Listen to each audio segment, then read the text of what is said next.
kind of a pretty big storm. It's not a hurricane yet, and it may never be a hurricane, but certainly, we do expect to see, some storm impacts. How significant, I think, remains to be seen. But make sure you have your plan in place, and make sure you have 7 days worth of supplies, food, water, and medicine secured and ready to go, and listen to the local warnings in terms of the guidance that you get in your own local community, and go to floridadisaster.org/get-a-plan for more information on how to prepare. I do think by this evening, that track will probably be a little bit better. I think if you read the morning's advisory from National Hurricane Center, basically said, look, we're going to need a little bit more time before we really get that track. So I know they show the cone now, but I think that there's still a lot of uncertainty with respect to this storm.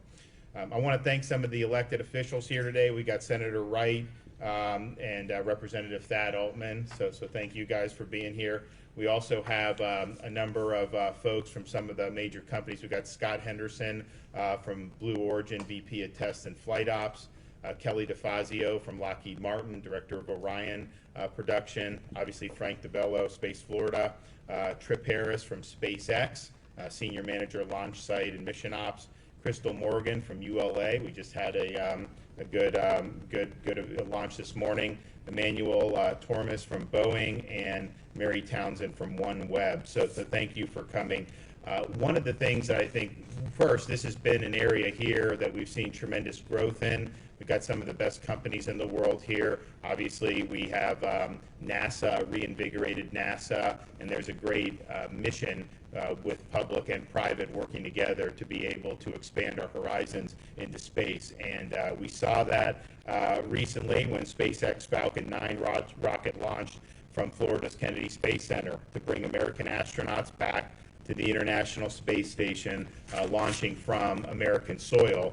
This morning's launch to advance the mission of robotic exploration of Mars really demonstrates talent, ingenuity, and hard work. It was inspiring to see, and we know that as that goes in the coming months and makes its way to Mars, some of the information that we're going to get is going to be really, really neat. And I know they have plans to be bringing some of the samples of soil and other things they find back to Earth at some point in the future as more launches are done. So it's really, really significant. And one of the things I think that is so remarkable about this industry is, in the midst of the pandemic, they've continued to move forward.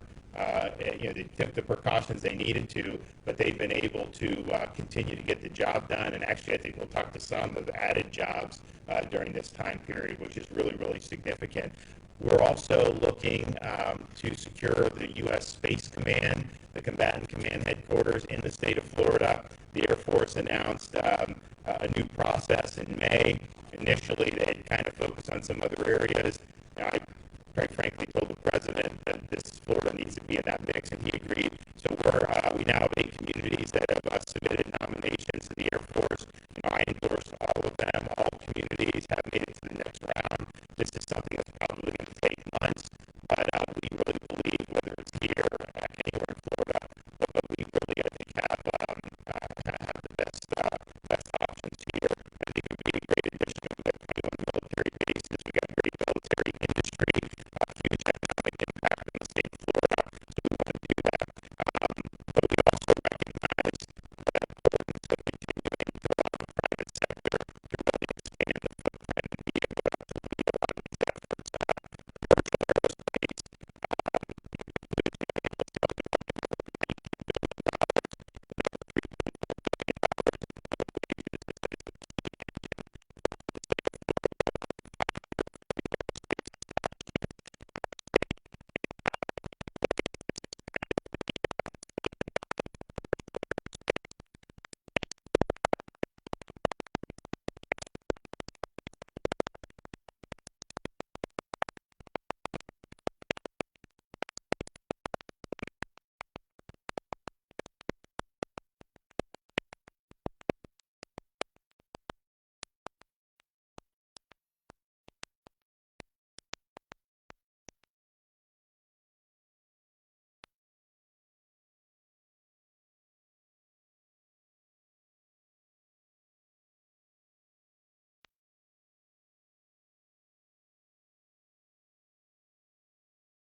first modern launch pad has been built here at Cape Canaveral Air Force Station in the last 20 years. We've actually been hiring during the pandemic, which is, in contrast to many of the industries around, is a strong indicator of how strong this industry is. So we've been able to add over 600 jobs during the pandemic. I think it's really important that the state is not only embracing the national security side of this business, but the commercial side. Those public-private partnerships are going to be huge going forward. Blue Origin is not only building a launch vehicle, our new Glenn vehicle that'll be a very impressive lift capability, but we also build engines, not only in support of the new Glenn vehicle, but United Launch Alliance's future Vulcan. So this is an American-made engine that will get us off the reliance on the Russian engines of the past. So, I just wanted to say thanks to the state and for your leadership, sir, and enabling this to be a mission essential part of the fabric here in Florida, which has really enabled us to keep moving through these challenging times. And so you guys are poised, even having gone through this or still going through it, you believe you're poised for even more growth? Absolutely. Not only as a company, but when we look forward beyond New Glenn and our engine line, programs like the Human Lander System that will take the next first woman and the next man to the moon, partnering with a lot of the folks around the table here on that is all part of our growth strategy. So I see really positive signs ahead. Great. All right, thank you, Governor, for bringing us all together, because, earlier we were echoing at how important it is to allow this industry to keep moving, and thanks to you and your team for doing that. And with Scott here with Blue Origin, we're looking forward to being a part of the team for that human lander system to Mars. Currently, we are busy working on Artemis 1. And we haven't missed a beat. So Artemis 1 is finished, and we are transitioning that, closing paperwork and transitioning that to NASA, and heavy working on Artemis 2. And that's in our design and development phase of the contract, delivering the Orion spacecraft. But we've also been awarded, the last fall, we were awarded the production contract to have our follow-on Orion spacecraft built for the missions beyond the design phase, and we're excited about that because it does allow us to grow our manufacturing site and facility here in the Space Coast. In fact, we've contracted just west of the Indian River Bridge here, we've contracted to design and renovate what used to be an astronaut hall of fame or space camp years ago, and we need more space. So we are renovating that, and it has remained on track. The A&E firm, BRPH, Russ, our partners on that, they have stayed on track. We just finished the design, and the demolition is in work, and we will be opening that facility next summer.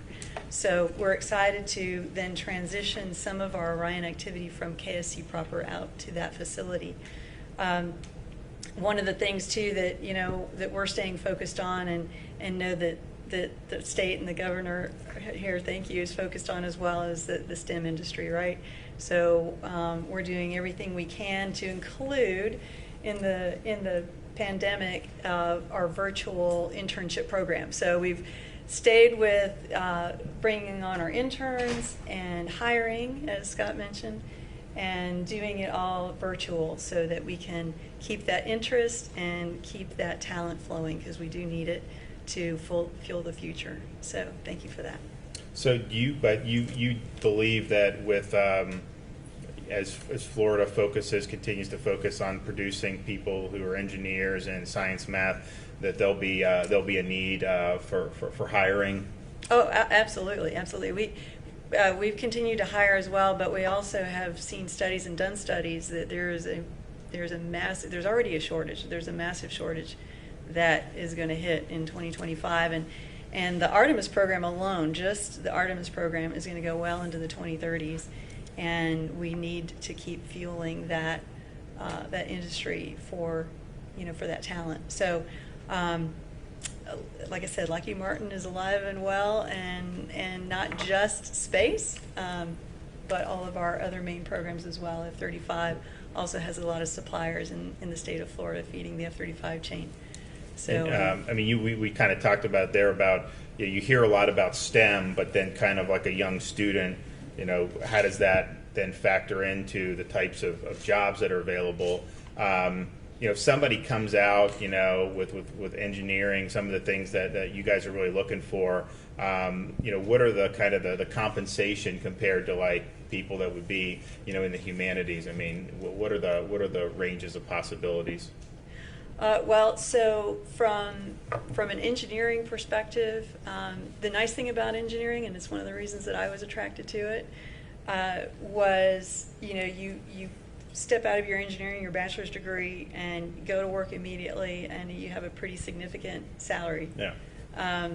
Other educational platforms, you walk out with a degree, and it's very difficult to find a job. When you do, the salary may not, have as high a compensation. So it's kind of that reward that, the engineering degree. Now, obviously, we promote masters and doctoral and all of that. Right. But the engineering degree, whether it's from civil, electrical, mechanical, biomedical, I mean, there's all kinds of engineering degrees now that, you can walk out of 4 or 5 years and have a pretty significant career path.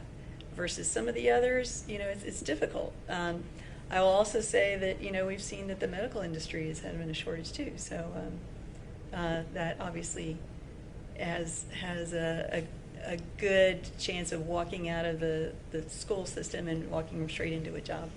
Yeah, no, I mean, I think with the needs that you see in this industry, and not just with space, with the other parts of your company and other companies, there's going to continue to be a demand for this. So not only you put yourself in a position to have good compensation, but you're probably going to be less likely to be affected, as the economy goes up and down with different things. I mean, there's just going to be a certain need for this.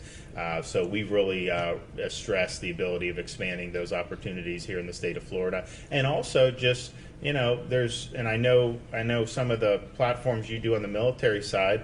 I mean, we have people that get very good technical degrees at like a state college and then have the ability to go. I know they would do it, at the, I know Northrop Grumman and St. Augustine, they had a lot of folks going in there, which was really good. So we want to stress that as well. But we're glad that there's a lot of stuff going on even in the midst of this, and I know a lot of people here. You guys have been a great employer for a lot of people. Dad, do you want to say anything? Well, I just want to thank Space Florida for getting us together here. It's a very impressive group. We are on the cusp of being the Silicon Valley of space. We are a part of a renaissance, an enlightenment. And I think what's important is that we in the legislature, and with the leadership of our governor, continue to fund the necessary infrastructure so we can prime the pump. We have so much opportunity, and if we step up to the plate and we create an environment and create the infrastructure in place to allow it to prosper, it's mind-boggling the direction we can go. So my 3 points would be infrastructure, infrastructure, infrastructure. That's a basic function of government. When we invest in infrastructure, we're not building a government program or expanding government, you're building an engine so the private sector can prosper. So I want to thank you of actually working miracles in the last budget. I would have never believed that we could have come through this COVID crisis that we have and the loss of revenue, and for you to fund the. You really did a wonderful job, Governor, and really looking at what was a priority. And I had some things vetoed, so I mean it wasn't that I. So did I. Yeah, so we all did. But what a remarkable job you did. One of the best, maybe the best job I've ever seen in my 24 years of government service. So thank you for your work there. It was really, I don't know how you did it. You must not be sleeping because with everything else going on and then having. Yeah. I mean, you guys, when you guys were in session, you guys were in session during kind of a normal time. Now we were obviously monitoring this virus, but I think it kind of went from something that people were somewhat thinking about. Take kind of moderate precautions. To all of a sudden, the country shut down. And that happened very quickly. You know, if you look at what was being said in early March versus, you know, the third week of March, it was a radical change. You guys' budget was done, you know, under the kind of the prior assumptions, and understandably so. So we just had to hold it, see how things developed, and see kind of what the revenue picture looked like, and took as much of a chunk out of it as we could. And that included doing things, you know, for me, that out of my stuff. I mean, I've used, for example, the Job Growth Grant Fund to help the airport here. So it was something that was that can be beneficial. But at the same time, you know, I had to make choices and figure out that okay, we'll get through this year and hopefully get back on our feet and be in good stead. So, Frank, you want to make some comments? I'd like to make two comments.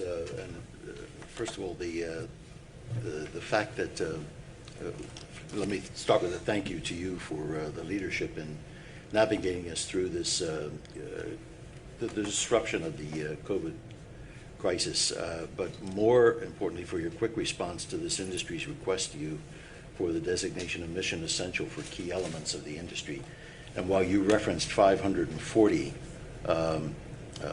primary companies in aerospace, there are some 17,000 companies that represent a supply chain beneath them. So the economic impact of that decision you made quickly really had a significant effect on the ability of this industry to continue to provide and contribute to the economic well-being of the state. So thank you. The other thing that I would comment, the spaceport that we all are part of, and you have some of the best representatives of the commercial space industry around the table and the larger space industry around the table. But the Cape Canaveral Spaceport is the world's leading commercial spaceport. Since the shuttle retired, there have been over 144 commercial launches that have gone off from the Cape, with another 50 that are manifest between now and next May. And when I refer to the spaceport, it's not just the stuff that's behind the fence, but it's the larger freight and logistics system, the roads and the bridges and all the things that extend throughout the state that allow the flow of goods. And we're fully integrated with the port these days, as both Blue Origin and SpaceX have significant port operations that will be part of their future. So the concept of spaceport and the power of the bill that you just signed, it adds another really key tool to Space Florida's toolkit, and I second what Representative Altman said about infrastructure. That's the key to our ability to help this industry to continue to grow. It will be an important leg of our economic future. Great. Let me close with that. Absolutely. Thanks for all your service. OneWeb. I'll just echo my thanks to Governor for your leadership, and also for Space Florida for hosting this event. It was a wonderful opportunity to talk to the industry leaders, and we're just looking forward to continued support. We're looking forward to getting our satellites produced, and we're really proud to be part of Exploration Park and part of this industry. So thank you. And you guys had, I was there when we had some of the apprentices yes. go. So that's a great great model. And obviously we want to, have the school system here in the high school, and then obviously the state colleges. We want them engaged and understanding that if there's needs, these are good jobs. And so hopefully that'll end up working out well for a lot of those kids. Yeah. Thank you. Kind of getting untangled there, Governor. Joe Mayer with Lockheed Martin. I just wanted to echo the comments you made relative to STEM and the workforce, and the importance of the apprenticeship programs, and the fact that it's a theme that you've picked up on. Lockheed Martin, we have lots in our aerospace company, we have lots of four-year degree engineering graduates doing phenomenal work and doing the things that we saw this morning. But there is an important role to be played for those with technical degrees, the associate degree programs. We have a collaboration with Eastern Florida State College, for example, and their aerospace technology program. Right now we have over 30 graduates with associate degrees building the Orion spacecraft. They have their hands on the spacecraft that will take humans to the moon and Mars.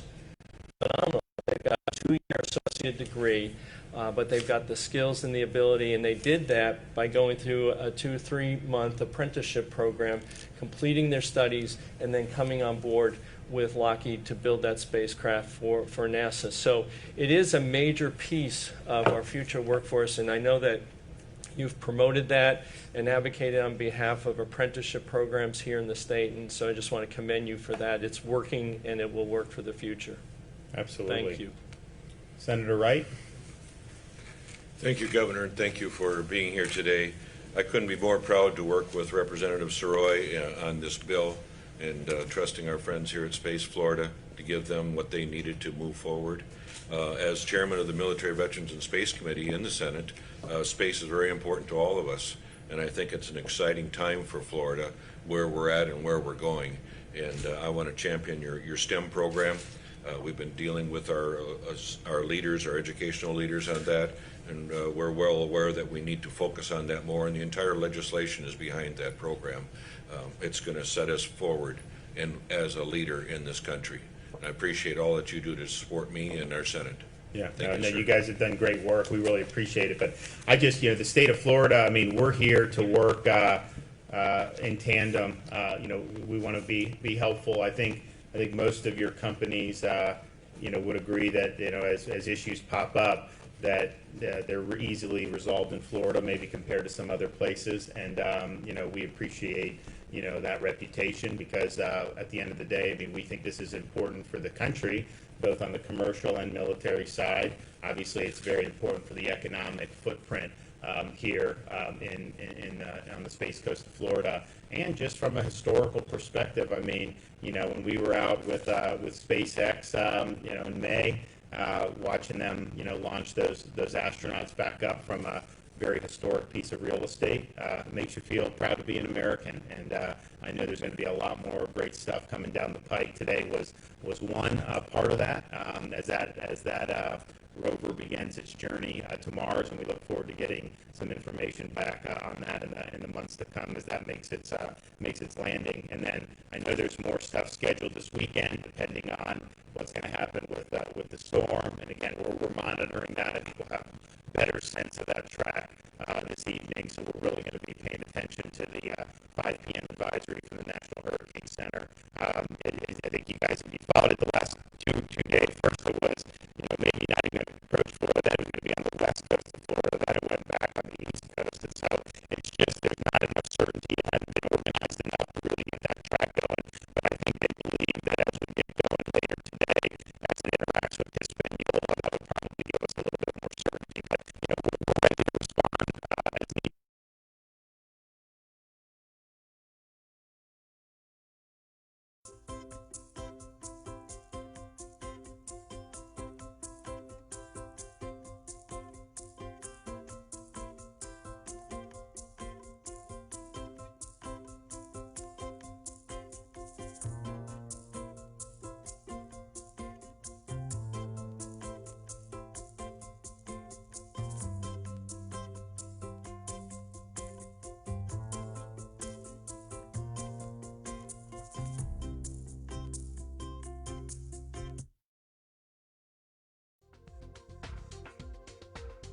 You are watching the Florida Channel, connecting Florida.